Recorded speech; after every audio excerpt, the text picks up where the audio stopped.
amplia, lo que hace referencia al examen general de orina.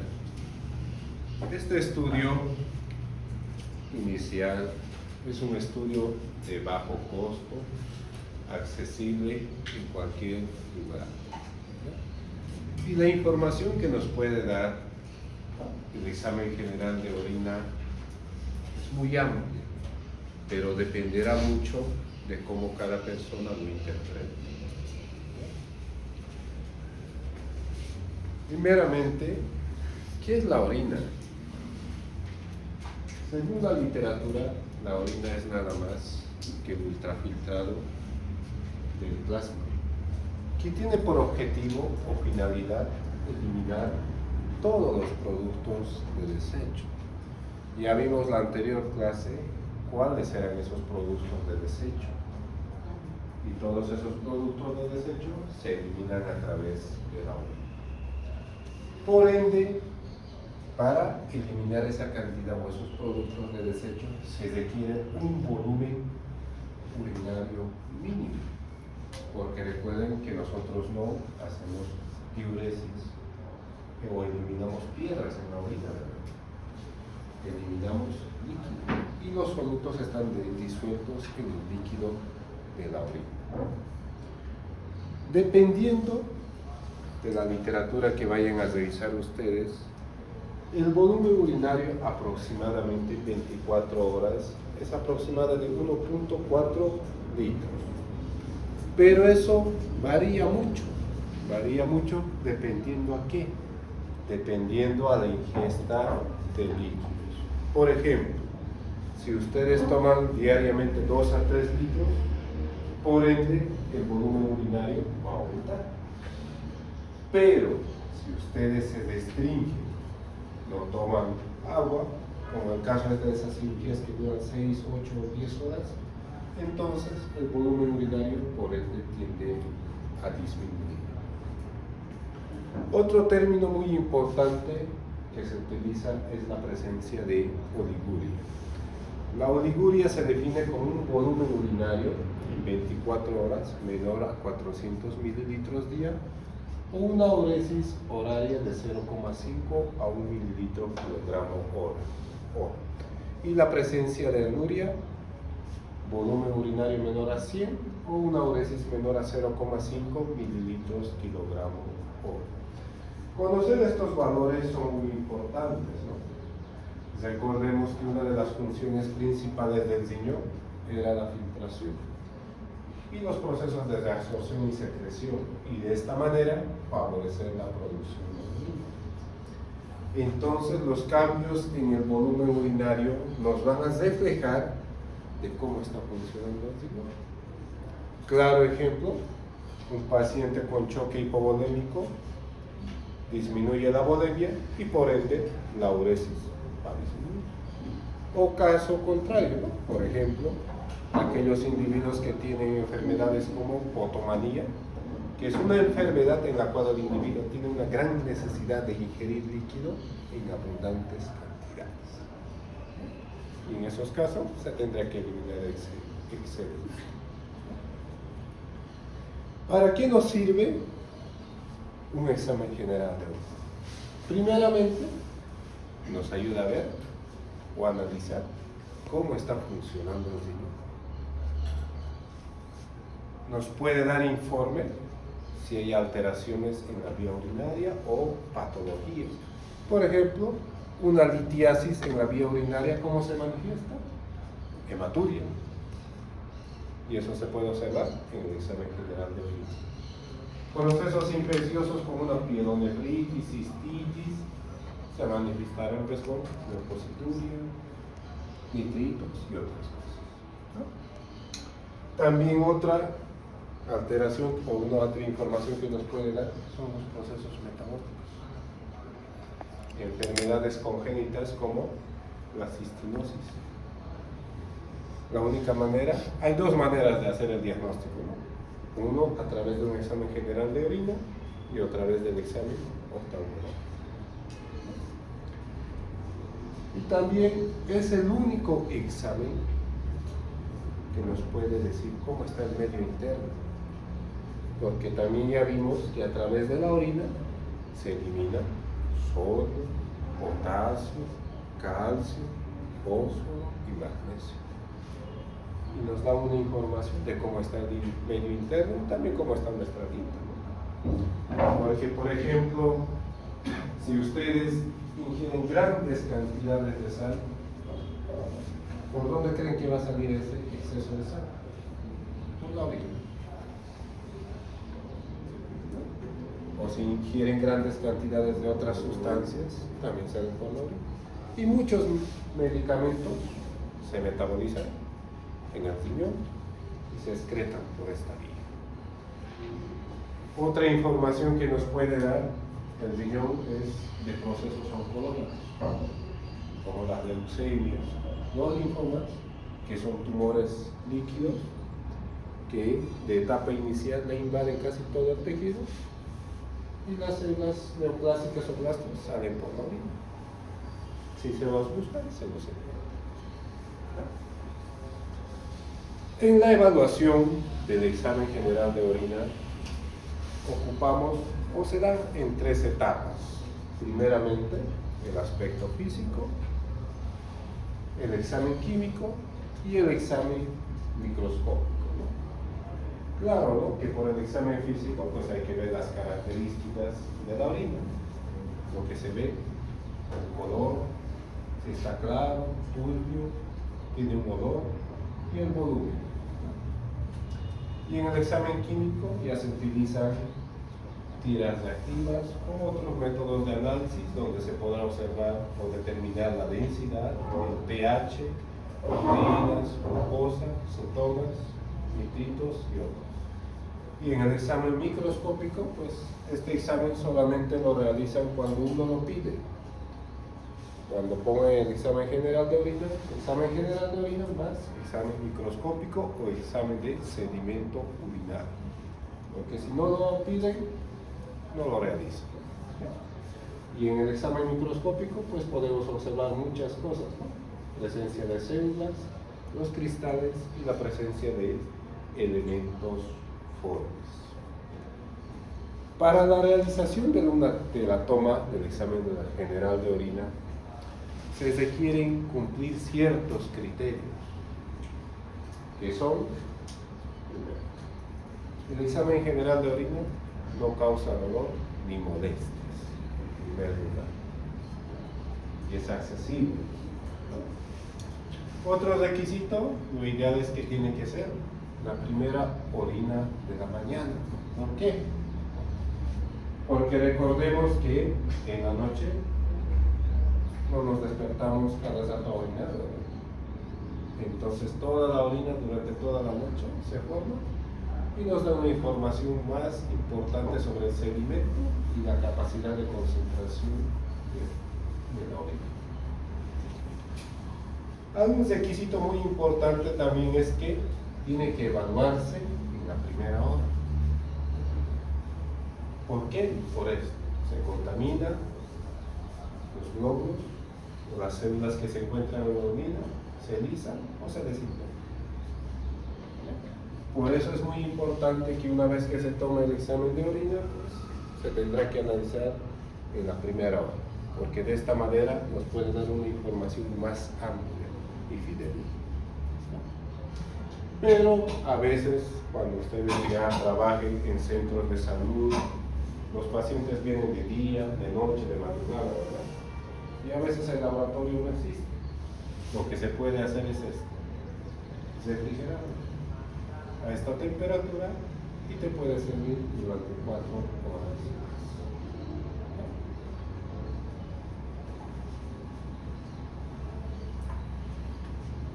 Entonces, respecto al color de la orina, ustedes sí han visto qué color es la orina, ¿verdad? Cada mañana cuando despiertan, lo primero que hacemos es ir al sanitario a limpiar. El color es de este color. Es aparentemente un color amarillo, ¿no? Y esto es debido a los colorantes que existen, como la hipoclorita. La intensidad del color varía.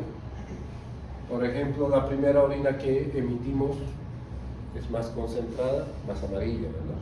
Y en el transcurso vamos tomando agua y agua y agua y el color se vuelve más claro, amarillo claro. Entonces varía mucho. Pero existen muchas enfermedades que pueden hacer que el color de la orina cambie. Por ejemplo, la presencia de un color turbio, o sea, amarillo oscuro, puede ser sugerente de presencia de procesos infecciosos. O también puede ser procesos que no tuvo una buena higiene al momento de tomar la muestra, o sea, que se contaminó. Enfermedades como la secreción de grandes cantidades de oxalato o ácido úrico también generan que la orina tenga un aspecto turbio. También se puede observar el color lechoso. Sobre todo esto se observa en personas mayores de edad, sobre todo, que usan cremas vaginales para lubricar el área genital. ¿Ya? Color café. Recuerden que en la sangre existen pigmentos, ¿no?, que se encuentran dentro del eritrocito, dentro del músculo estriado, ¿no? Y la rotura de esos libera, principalmente de los eritrocitos, libera la bilirrubina. Y la bilirrubina le puede dar un aspecto café. ¿Ya? Enfermedades genéticas o alteraciones en el metabolismo también pueden provocar o generar un color parduzco, como son las methemoglobinemias, las porfirias y la bilirrubina.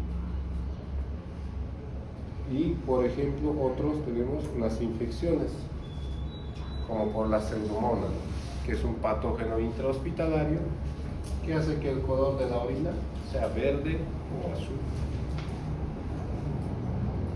Amarillo, pues, cuando se observa que la orina es amarilla, color intenso, se tendrá que pensar o sospechar principalmente en enfermedades hepáticas, como la hepatitis, la insuficiencia hepática, la cirrosis u otras enfermedades.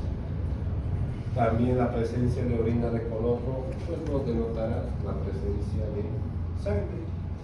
Y esta presencia de sangre puede ser a nivel renal o vía extrarrenal. También hay pacientes que acuden a la consulta porque a través de la orina tienen una secreción de pus. Y eso puede ser la presencia de un proceso infeccioso o la presencia de una fístula del conducto linfático. Otro componente a evaluar en el examen de orina es la presencia del olor. El olor se dice que es un olor de sui generis, o sea, que tiene un olor indeterminado. ¿Ya? Y si hay alguna alteración en este olor, nos ayudará a sospechar de determinadas patologías. Por ejemplo, aquellos individuos o cualquier persona que ha bebido, al día siguiente cuando elimina la orina, el olor tiene un aspecto similar al alcohol. Y esto se ve sobre todo en aquellos servicios de emergencia, ¿no? En el hospital Vietnam, que cada vez llegan individuos con intoxicación etílica para recibir su complejo B, su vitamina C y su glucosa. En ellos el olor es típico. También puede haber el olor amoniacal. Este olor amoniacal se van a dar cuenta del olor, no sé si han entrado a los partos o cesáreas, cuando se rompen las membranas sale el líquido amniótico, ¿verdad? Este es el olor amoniacal, el olor de amonio. Y la presencia o es de ese olor en la orina pues, nos denota que hay procesos infecciosos bacterianos. A veces, sobre todo esto, se ve en los bebés, en los recién nacidos, que tienen fístulas, o sea, conductos que comunican la vía urinaria con el aparato digestivo. Y a través de estos conductos sale popó, o viceversa. Entonces en ellos, pues el olor será un olor a esos pecados o pecadores. Y esa patología es muy frecuente en contrario. Pacientes que cursan con diabetes. La mayoría de nuestra población tiene diabetes mellitus tipo 2. Ya han debido ver en las unidades de hemodiálisis. La mayor parte de los individuos son diabetes e hipertensión, no hay otra cosa. Y esto, y nuestra población es una población que generalmente no acude al médico hasta etapas avanzadas de la enfermedad. Y llegan en etapas de cetoacidosis o coma hiperosmolar. Estos individuos generalmente la orina tiene un olor a acetona. Y es típico. Problemas hepáticos. Cualquier enfermedad que lleve insuficiencia hepática puede generar que la orina tenga el olor hepático. Enfermedades congénitas, sobre todo del metabolismo, como la fenilcetonuria, tienen olor a humedad. Por ejemplo, esta enfermedad es una enfermedad congénita. Gracias, bueno, en nuestro país todavía no se hace mucho el tamizaje, no se lo realiza de manera particular. En otros países ya existe que se llama tamiz metabólico, que nos ayuda a descartar esta enfermedad de la carne. También podemos observar el olor rancio, principalmente por hipermetionemia y tiroxinemia. También el olor a sudor a pies, que es principalmente por el ácido butírico. Otro dato relevante que manda el examen general de orina es la presencia de la densidad. La densidad urinaria es un dato indirecto o reflejo de la capacidad del riñón de concentrar o diluir.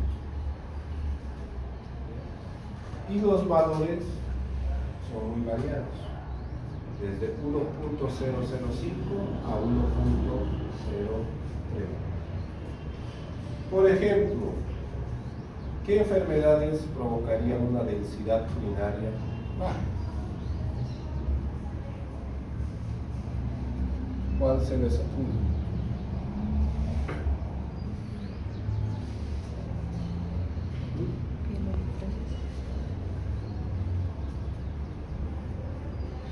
La enfermedad renal crónica, uno de los primeros síntomas que manifiesta es esto: disminuye la capacidad de concentrar el orina. Antes de que haya otra alteración, es la primera alteración que se evidencia.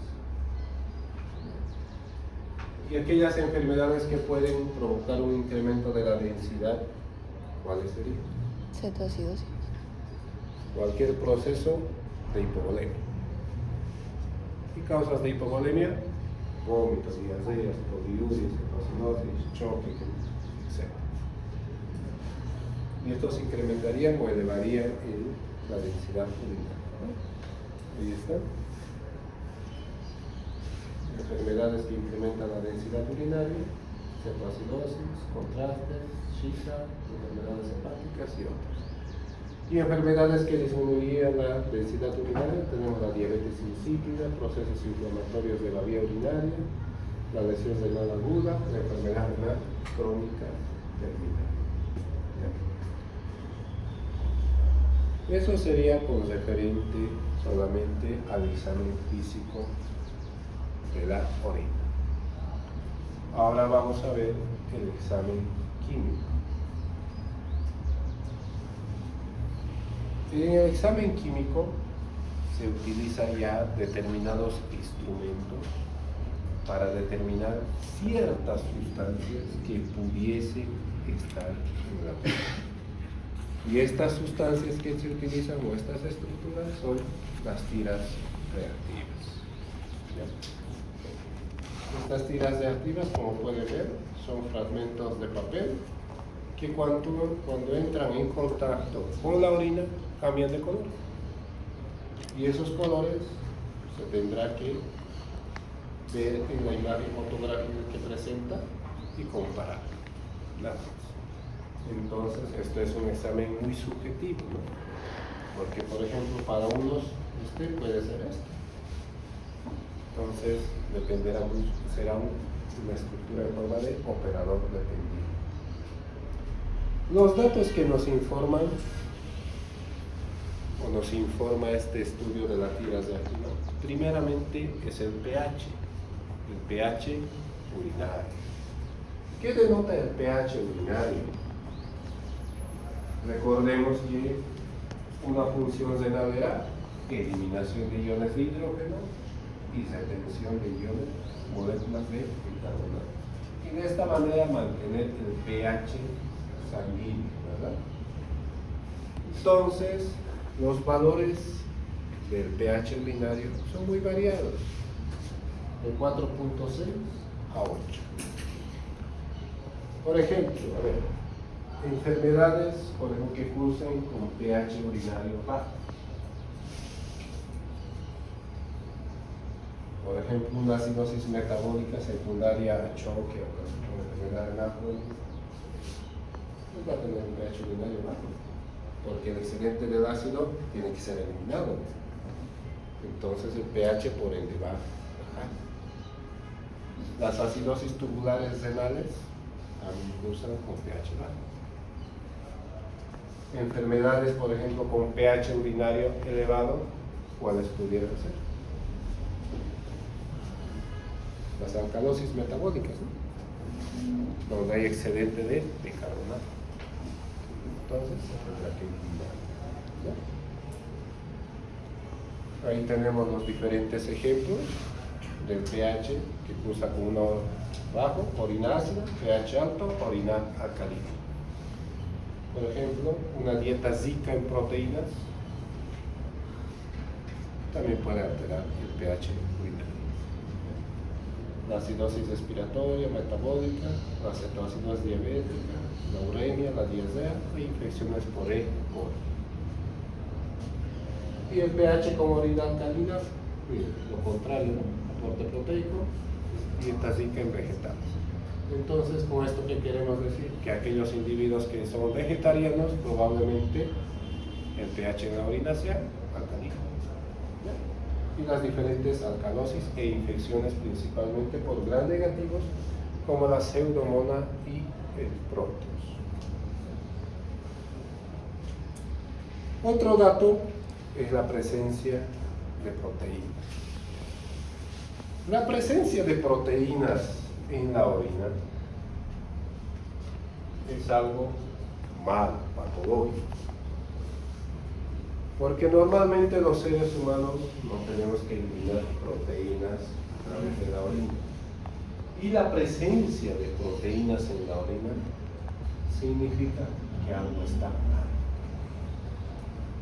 o que algo está dañado, y ese daño puede ser ya sea a nivel renal o a nivel sistémico. Una forma de evaluar o cuantificar la orina es a través de cruces. Una cruz significa 30, dos cruces 100, tres cruces 300, cuatro cruces más de 2000 miligramos. Pero eso es muy subjetivo y en la práctica no es tan útil. Para lo único que me sirve esto es decir, el paciente tiene proteínas, nada más. ¿Bien? Porque no me determina la intensidad o el grado de proteinuria que tiene el individuo. Porque las crucecitas son muy subjetivas. Entonces necesitaríamos cuantificar. Y miren todas las enfermedades que pueden causar proteínas en la orina. El síndrome nefrótico, ya sea primario, secundario, congénito. Enfermedades sistémicas, la diabetes mellitus, hipertensión arterial sistémica.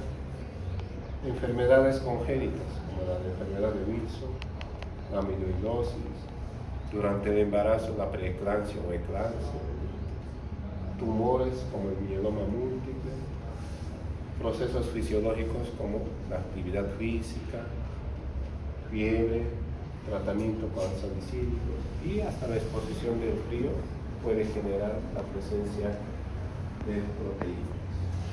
Pero también existen otras enfermedades que pueden causar proteinuria, aparte de eso. Enfermedades más severas como lupus pueden causar.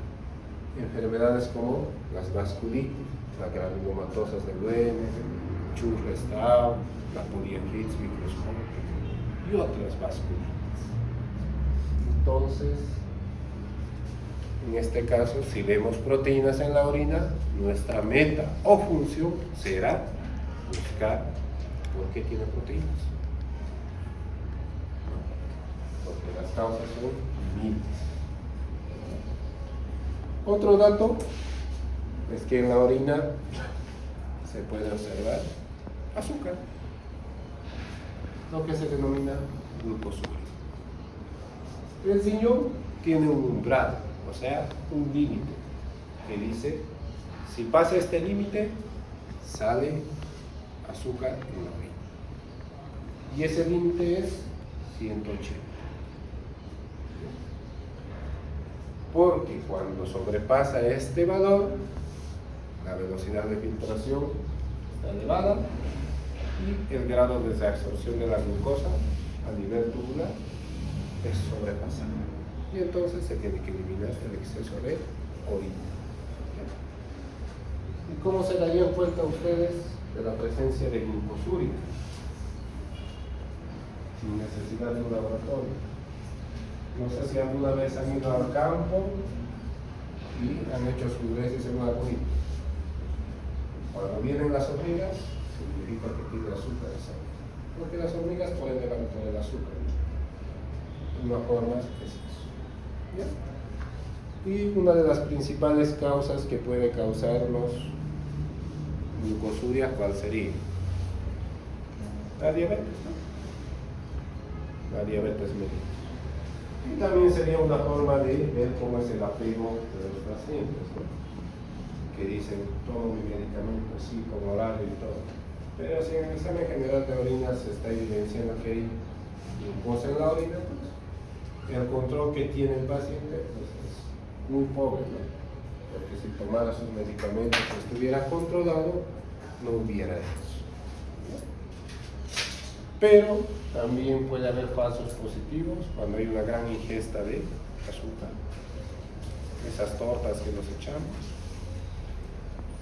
Después de iniciar la alimentación posterior a un ayuno por X causa, por ejemplo, uso de medicamentos como los esteroides, que se utilizan en grandes cantidades, sobre todo en aquellos que practican ejercicio físico, ¿no? En los gimnasios, para incrementar la masa muscular, defectos congénitos como las capacidades de absorción, que la glucosa esté alterada. Y miren, durante el embarazo hay una glucosuria. Esa es una de las causas por qué las personas o las mujeres que se embarazan tienen un riesgo más alto de presentar infecciones urinarias, porque a las bacterias les gusta el azúcar. Y también defectos en el metabolismo de los diferentes carbohidratos. La tira reactiva también nos puede dar datos sobre los componentes del catabolismo de los ácidos grasos, ¿no? Y esos componentes principalmente, ¿cuáles son? El ácido acetoacético y el beta-hidroxibutírico.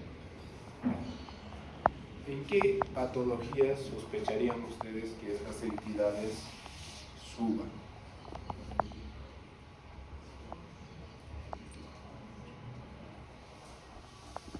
Cuando dejan de comer. ¿Qué es lo que pasa cuando estamos en ayuno? Se acaba la reserva de azúcar, pero la reserva de grasa continúa, ¿verdad? Y entonces el organismo, ¿qué hace? Metabolizar la grasa. Y si metaboliza la grasa, pues saldrá eso. También enfermedades, la actividad física también favorece el metabolismo de las grasas. Enfermedades en las cuales el metabolismo basal esté elevado, como las enfermedades tiroideas, también. Por eso los pacientes con enfermedad tiroidea son flaquitos, ¿no? Sobre todo los pacientes que tienen hipertiroidismo. cetoacidosis diabética y enfermedades que cursen con ayuno. Muchas enfermedades, ¿no? La mayoría de los pacientes que se hospitalizan no comen bien o dejan de comer. Entonces, en esos individuos se va a poder observar la presencia de cetonas.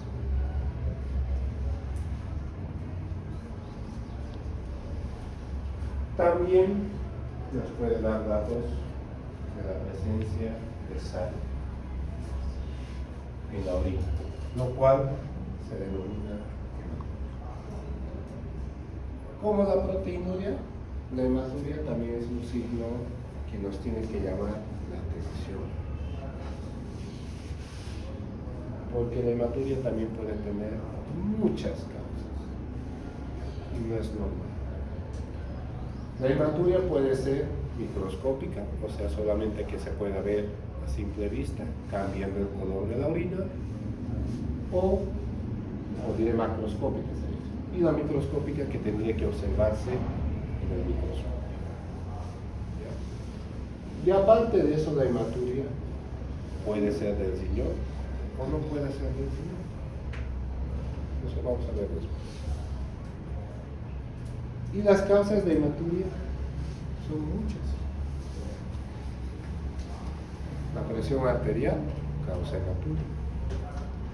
Procesos inflamatorios como la nefritis por el lupus puede causar hematuria. Infartos, infecciones, tumores,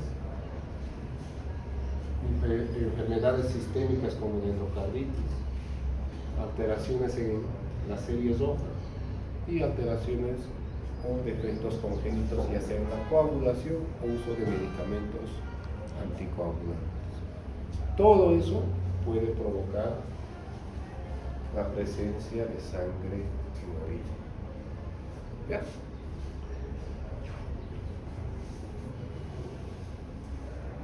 Aparte de la sangre, recuerden que cuando un eritrocito se lisa o se destruye, ¿qué libera? Hemoglobina. Y esa hemoglobina tiene que ser eliminada por alguna parte. Y eso es por la orina, lo que se denomina hemoglobinuria. La secreción o excreción de grandes cantidades de hemoglobina en la orina se va a poder observar principalmente en aquellas enfermedades de la sangre que afecten específicamente las series rojas, como la talasemia, la esferocitosis hereditaria, que son individuos en la cual el tiempo de vida del eritrocito es muy corto.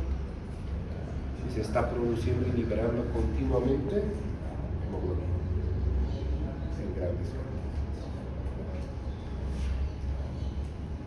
Otro componente es la presencia de mioglobina. ¿Dónde se encuentra ubicada la mioglobina? Muslo. Entonces, cuando se libera en gran cantidad, se eliminará por la orina. Por ejemplo, cuando se libera en grandes cantidades la presencia de mioglobina.